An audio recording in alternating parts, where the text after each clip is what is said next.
சந்திரமேட்டின் பகுதியில் தோன்றும் கிளை ரேகைகளெல்லாம் தன் வாழ்க்கையில் சோரத்தாலும் தாரத்தாலும் பெற்ற மக்களை குறிக்கும்.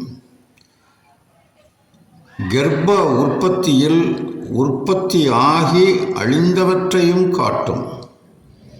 சந்திர கடலின் அடிதொட்டு சந்திரமேட்டில் மேல் நோக்கி தோன்றும் ரேகைகள் அடுக்கடுக்காயிருந்தால் ஆண் பெண் வெகு புத்திர பாக்கியத்தை குறிக்கும். மேலும் புதன்மேட்டின் அடியிலிருந்து உற்பத்தியாகும் தாராரேகையில் ஏற்படும் ஒளி ரேகைகளெல்லாம் அவருக்கு பிறந்த குழந்தைகள் என்பதை காட்டும். இருதய ரேகையின் மேல் பாகத்தில் தோன்றி புதன்மேட்டை நோக்கும் ஒளிரேகையெல்லாம் எத்தனை ஆண் குழந்தைகள் என்பதை குறிக்கும்.